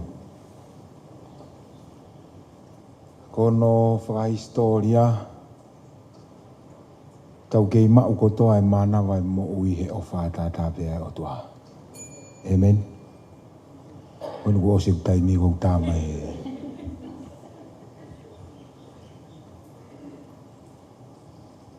Kotoa tau laa he walu hongo fulu.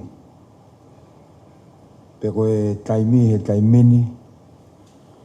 Kotoa e tau meniti e whaono. Pea tau toki mawa e pea moe tau motua. I want to pause right now to acknowledge Pastor Mele Tankina Lolohea. In her capacity as a church pastor for Bidwill Seventh-day Adventist Church for many, many years. And her sacrifice with her family. It is not an easy thing to travel 2 hours without fail. But it's a commitment because they love the Lord so much. I he sāpate na e loto e poate ke kauwhata he sāpate mo e ahoni. Ko hono appreciate ai ngau e whakawhai whikau. A whai whikau mere tankina lolohea. Pea mo kapaiwai lolohea. Mohona family. Ke sias Bidwill.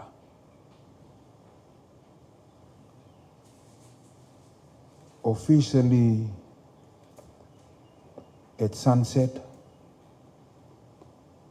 I will be taking over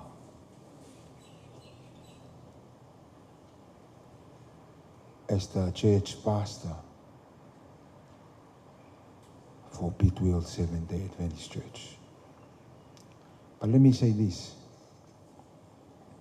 He tau e ua honi kua osi na kutokoni ka tankina he ngau e whakawhai whekau.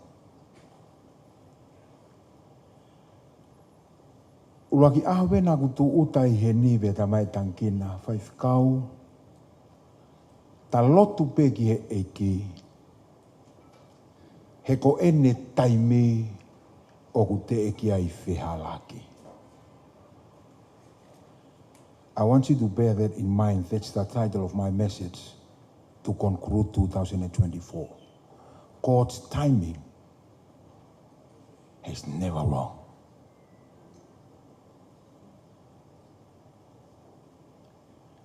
Whai ato e mā ngā ue mo e whai whekau. Hau mai ke kamataanga e tau ni. Rama e whai whekau ka te au. Perikani. O kou kei whakao ngongo pe ki he taimi ai o tua. He o te kei ke whehalaki. Whafofua pe ki he mahina ko Septema. Hau e whai whakau o tara mai ka te au. Perikani. Ko usitu o mai mei ofisi. Nā ku alu ki ofisi. O whakahangi ki ofisi. Neo nā ku loto mamahi. Kana e whakamapau I mai whai whekau ka te au. God's timing has never wrong. Te u whakangata e ku ngā ue whakawhai whekau ki Bidwill. He aho tolu taha o Disema. E toki whakakato he ongo e re tā e whai whekau ai whatongia o siasi anaiange. Ka kulope ke whakafofunga I atu hoku whamiri. Ai whakamalo loto hounga. O kai ke whai fufunaki. O kai ke pūri. Aha o whei laulau. Koe hui koe ngā wea iki. Te koe tāpua ki lahi au pito ia. Ke reo. Lotu peke o tua mafi ke ne omi ai tāpua ki a te koe. Kau maa ka paiwai. Kau maa e toi ngai whanau. Now I've said this on Sabbath. This is not the end. This is the beginning of the ending. Ko e kamata eni o e whakaosinga o e whanonga. Ko u whatonga ia tō ku hena whawhikau tufunga lolo. Pe ko u whawhea whawhikau tufunga lolo. Ke kātaki mai mua ki muani. Makau whakataha he houa koe ni. Ke halotu mawahi. Koe hui koe whamiri e whaiwhekau. Pe mo e ngāue. E hoko hoko atu ki ai. Mena kulawe ki ai. O kai koe ngata anga e nia. He koe pore pe nia ai otua ki he whanonga anga. Whawhe be whaiwhekau. Maka pai wai.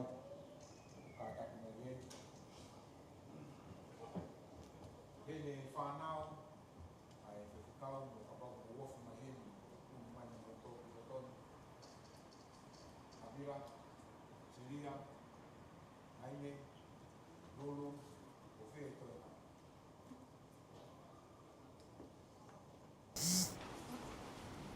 Whawhe se si. Familia no katoa kumano. Mo kātaki be tau kau whataha. Koe lotu koe, koe lotu e whakawheta. Koe lotu e whakamara. E koe maka mai e whoko. E huki ai ngā ue ata. E tokoni ata. Whawhetea e kau whumaro. E ne whai moa e lotu. Koe whakawheta. Lolo. Nau mai. E ui koe whāmei o me tangikina o ea. Kia kapai mai. Te tau lotu. E o toa mafi. Tu koe ai mahuta mai.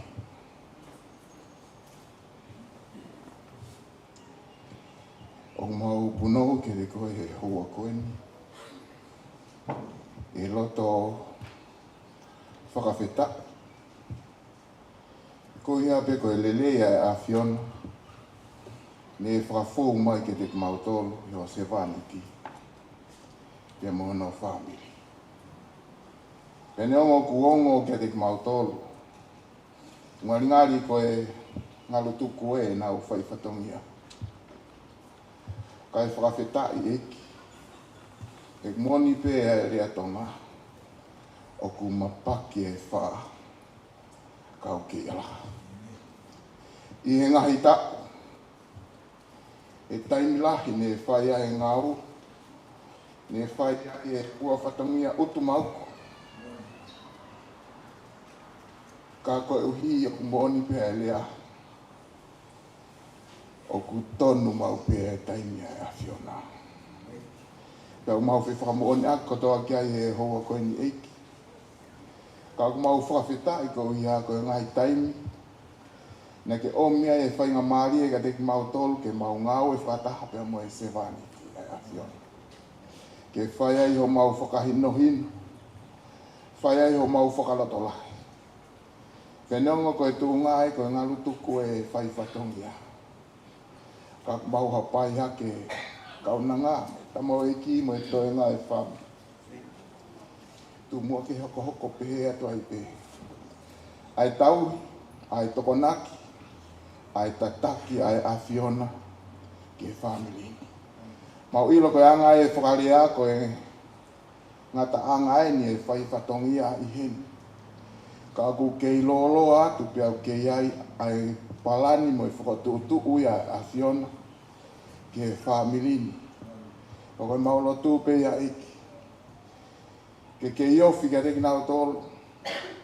O hange e peko ho ofi ke family pētani. Ke tawatala me. Ke whakafono hana o where o ko. Ke onga e poto, onga e malo, a iwi. Ko hihi koe whanonga mo e ngaue o ku mau whai. O ku i kai osia. O ku i kai tukuia. Kai oua lewa pē. Ko ke hā mai pe fotu mai i he ngahi ao ke ave ki mau tolki a. Pei lo tonga e mau tari teu ki aho ko ia eki. Ko mau lo tūpe ia. Tu mua lau maari e ke whawhono aki. Ai whamiri ni mo ki mau tolo. Ngauhi ki mau tolo ke mau tau pa ke mau kei taha pe. I he ke lesi mo e ofa e a Fiona. Whai tāpe kina katoa ki mau tolo ka tau te fito ke whamiri ni. Ia Christ pe koe alo ka ko mau whakamo ui. Amen.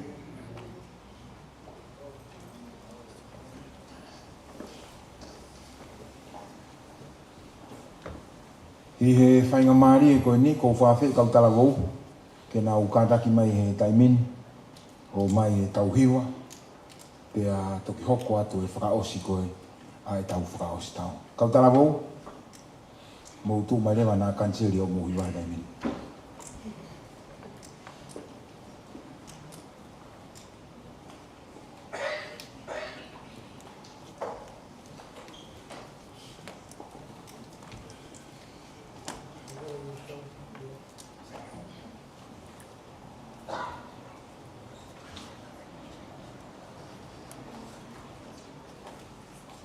Nā whekai te tō hiwa koe ahon.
toe miniti e wanoa pe te taurea mawai ki e tau motua. Vesi e hulu mea e whakakaukau, tohi a maake wahe uluaki mo vesi tāni ma o kubeheni a hono lau. Kua hokosia ai kuonga, pea o kuofi ai pureanga o tua, mou whakatomala pea tui ki he ongo lerei. O ku tonu maupe ai taimi ai o tua. Toi menite tāhiwa. Pataurea mawai ki he tau motua. I want to rewind time. And I want you to imagine January of 2024. Ki manatu ia ngepa ke sioloto ki Januari o e tauni. He koe aho tolu tahaine o Tisema o e wanoa uafa.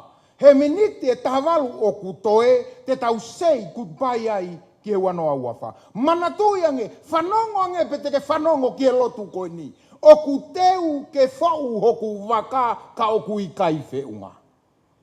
Whanongo nge. It's a prayer of uncertainty. Koe lotu e kai pau. Koe lotu e kai amanekina.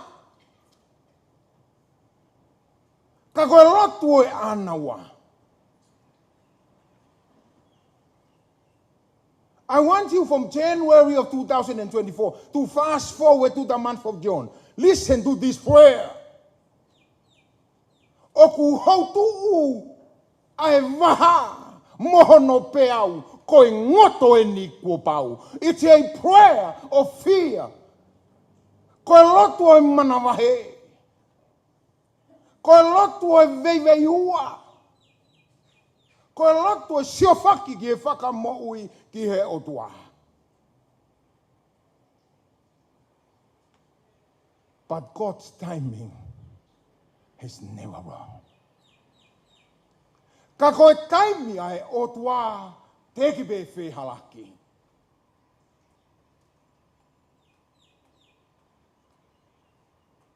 Toe miniti e taono. Pada urea mawai ki e tau mutua. Ko Tisema ne wanoa ua whaa. O ku lau miniti beba tau tā alo ki he tau motua. Whanongo ki he lotu ko ni. Ko e selo pea me uta. Ko e waka kua tau whonua. Ko e lotu e amanaki. Ko e lotu e pau. Ko e lotu e whakapapau i. Selo me uta. Ko e waka kua tau whonua. I'm not sure whether you understand how the apostle in his word put it in such a beautiful way. He said this very night, kia tau tolu katoa ko he boni. Tala mai he apostolo, the time is fulfilled and the kingdom of God is at hand. Repent.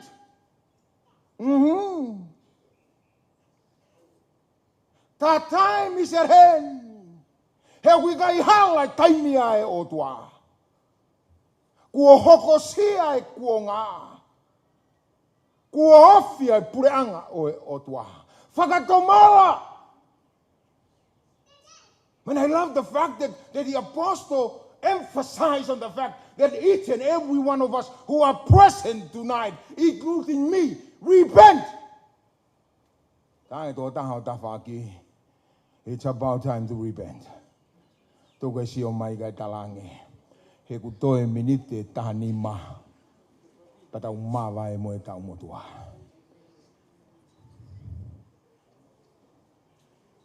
Family, there is no better time than now.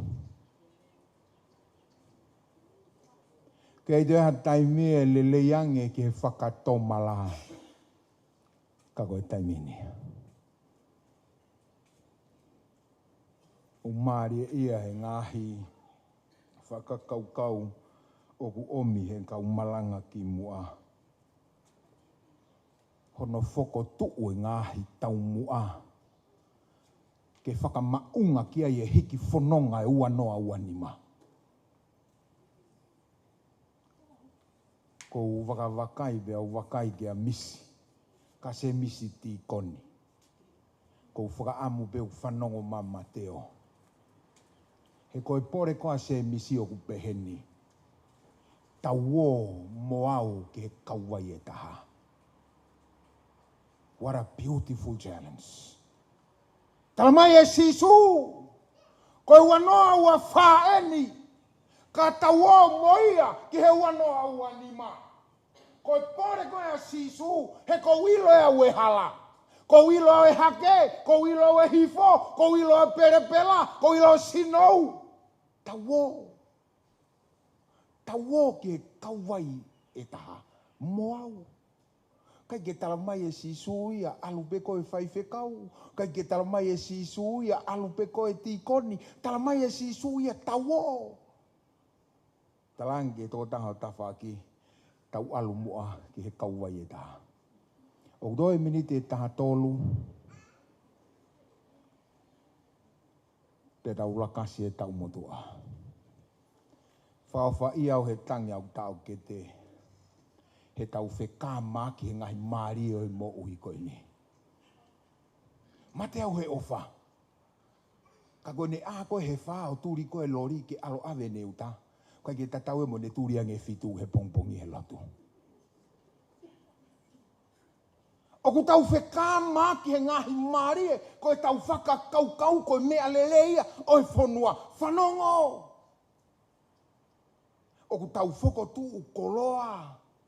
Tokua ko e tau nonga. Tokua ko e tau fie maari e. Talange maata. Sisu, my sister, why don't you send her to help me? But I love the fact that Jesus realized that though it is good, hainite ke ngau e sirini, it's far better lupe ke tau tuela lo vai o Sihova. Ai e meni ke whewheka. It is far better. Ke tangutu ako he lalova e o e kolosi. Ta koe koe ngau e lere ia. Ke tau whanongo motufi. Me he fofonga o e eke. He kua hoko sia e kua ngā whakatomala. Ko whakakaukau pēu wakahifo ki he uhinga koe whoirea koe koe whakatomala. Te taramai he ku tiksinari ki a te au. Koe whakatomala o ku uhinga.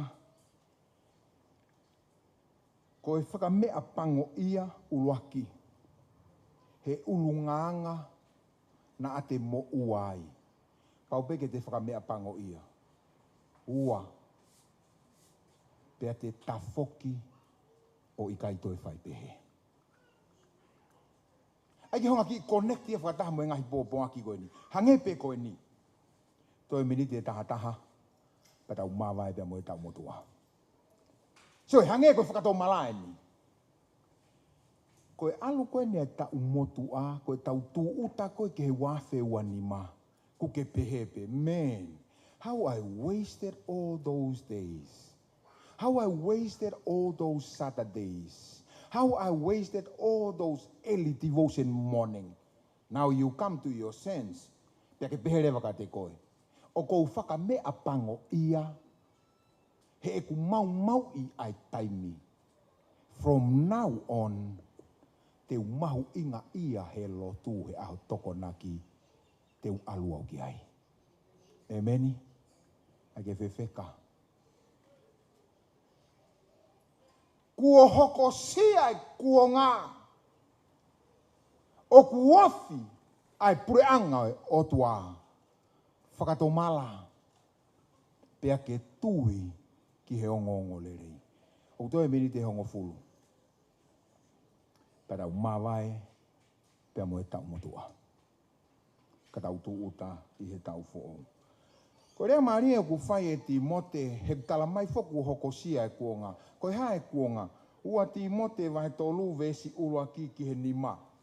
o ku tuhu I pau mai ia, koe kuonga koni kua hokosia, koe kuonga whakamui, pe kua ofi e foki mai ai eki. Pea pehere vai Timote, koe ngahi mea eni e hoko he kuonga koni. I want you to see yourself whether you are in this situation right now. He koe kuonga whakamui eni. Whanongo, ua Timote vai tolu vesua ki genima. Pea ke ilo ai me ani foki, e hoko I he ngahi aho whakamui, ai kuonga whakatuutu tamaki. Pea kuheno whakatuutu tamaki. Koe uhi e ofai kau tangata te ki nau tolu be. O manu, mo pore, mo laukau, mo reakovi, mo talangataa, ki he matua, mo tae whakawhetai, mo tae mā oni. Kuonga eni. Hoko ia he kuonga koe ni. O toi meni te walu, pe tau mawai, mo e tau mutua. O tae maua he ofa, o ku ngari mo e kāinga, ori aki ai rea whakapapau.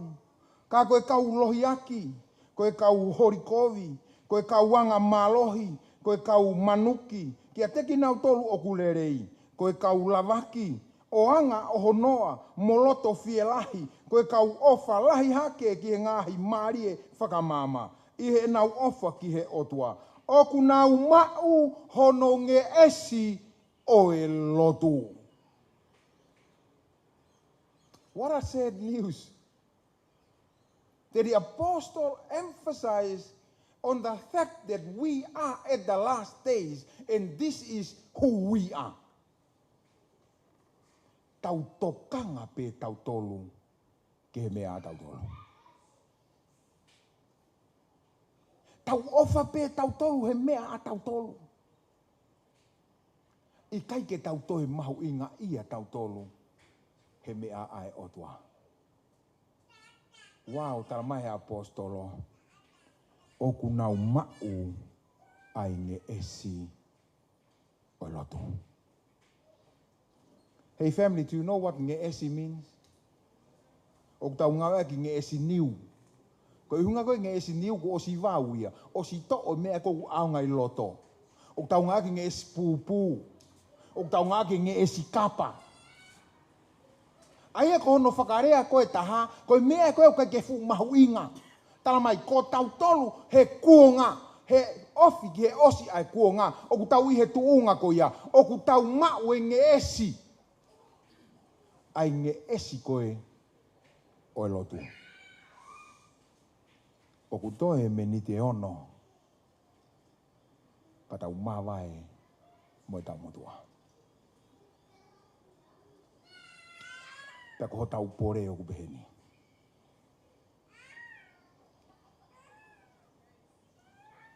Ko I kunami mua. Tala mai toa. He ko tau e tau lerei. Ko lawai e whakapue.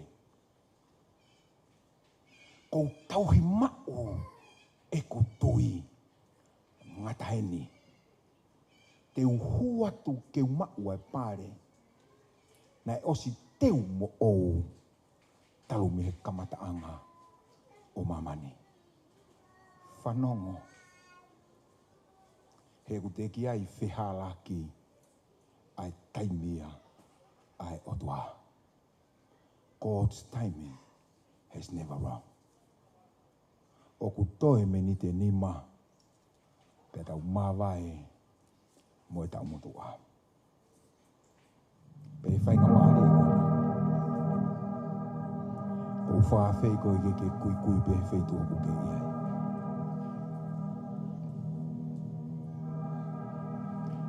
O tala noa ke eke.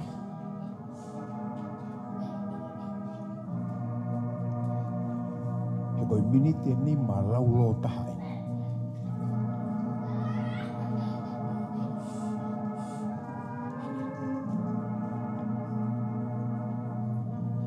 Wangi o e tau motua.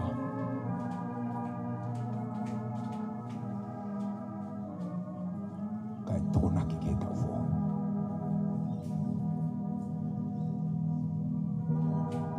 Family whanongo mua.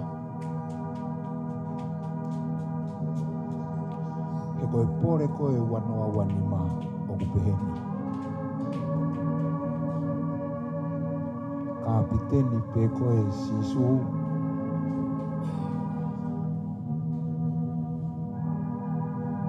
Pete mau whakaheka pe ai aku aunga.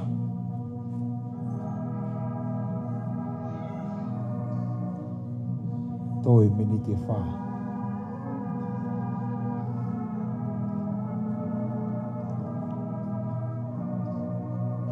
Ho mau urunganga tai whiunga.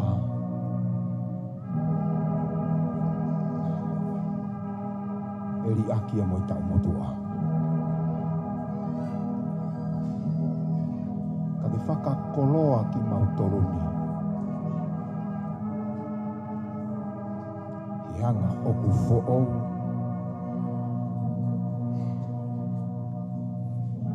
Pake mau piki pe mua he malu o ou.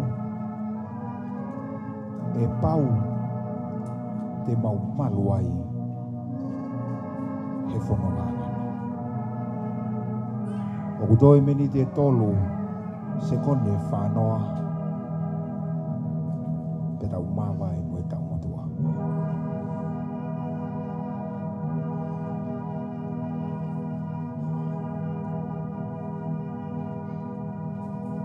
More pe o lotu.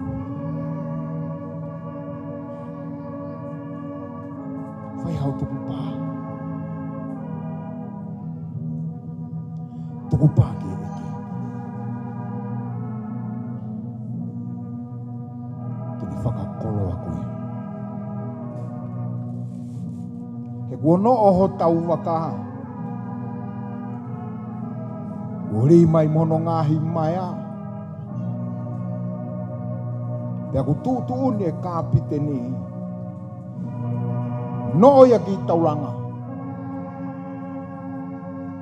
Whakama, he ku toe pe mini te ua.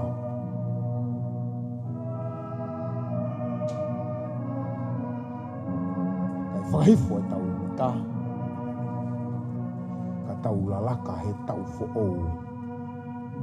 Te moe o tua. Koe ha ho o tuku pā, koe ha ho o lotu. Tala eke eke. Pete ne whakakoloa ki kautolu. Toe mini te ua se kone ni manoa.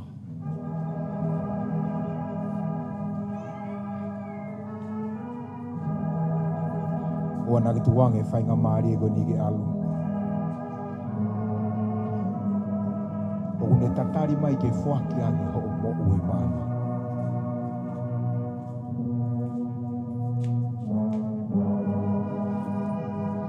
Kui kui pe. O toi mini te taha.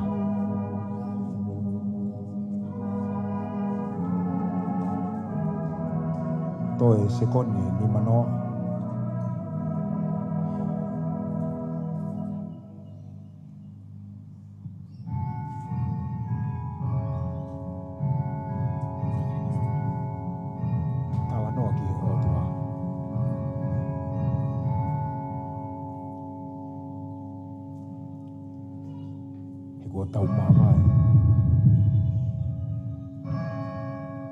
Mo e tau motua. Ka e hoko sia mai.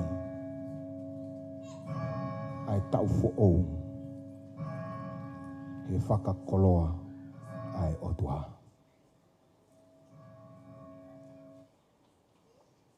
Ke rau lotu. E otua mafi. Ko mautu uta he wanoa ua ni maa.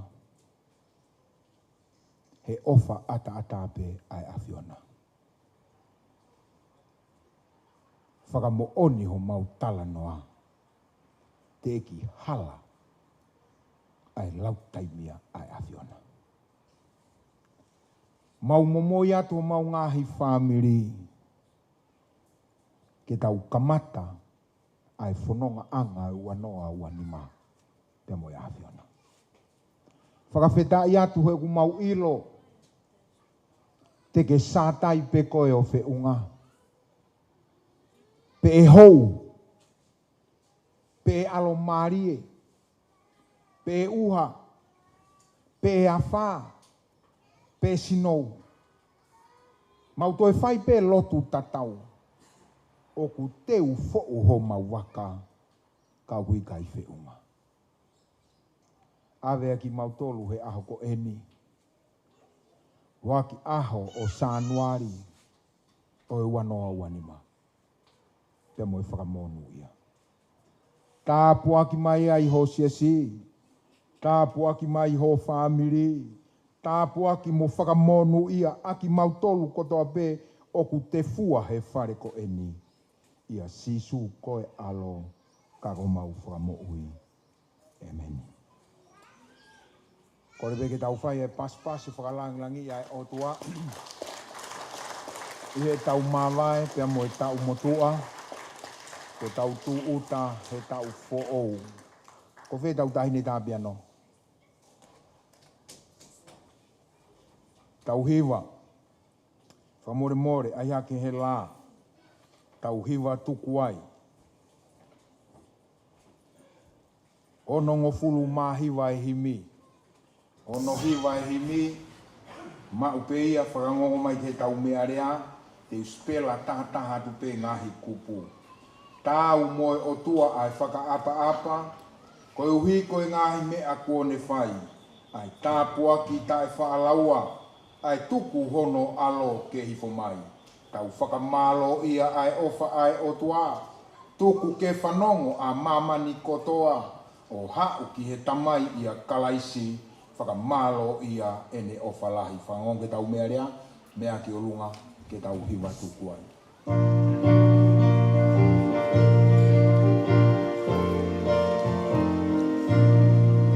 Hiwa.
Hau ai langi, o tau whakatau he toto o lami, o tala ofa ki he anga hala, hau pe ki a te au o whakamaa. Oi ai langi, o tau whakatau he toto o lami, o tala ofa ki he anga hala, hau pe ki a te au o whakamaa.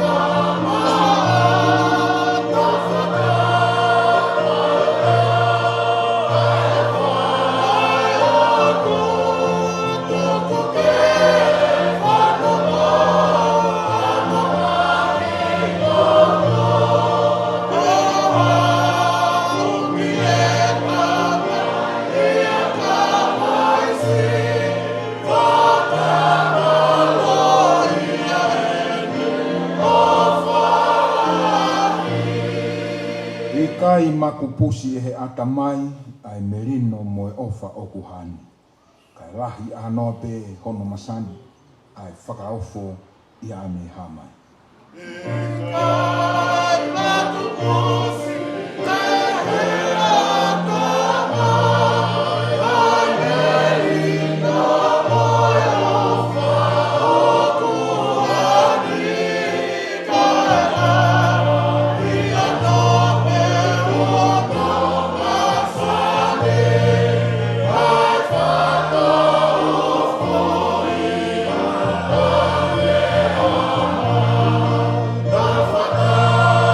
Oh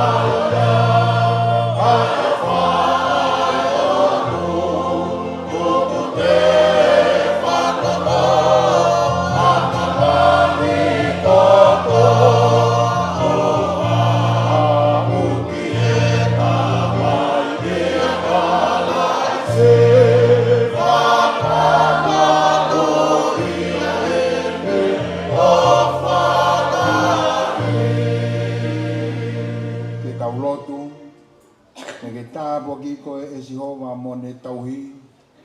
Ke malama mai nau e fō ngau siova o atu kia te koe ene no ngā. Whakakoloa koe he wanoa wani mā ake e nefi e maari e. Whakatotoka iho mou loto a ene merino. He koe keresi ai e ki whiohi ai o tua koe tamai. Lau maari e maani oni, no no aki ki mautolu ni heponi. O oua na hiki kai whaipe o tangata. Amen. Malo bito. Whamore more pe koe hiri pe ni o ku whawhi i atu ke tau kau whataha he holo. Iai e ki hua vai ai. Tau pōpō tala no ai mo whakakakato ai ngahi whatongia o e po uri koe ni. Tuku ke pe kau ke whakawawe koe ka wheitu. O ku tau keiwhi e loa ki u te i fo o e tau. Pea tau toki hoko atu mea i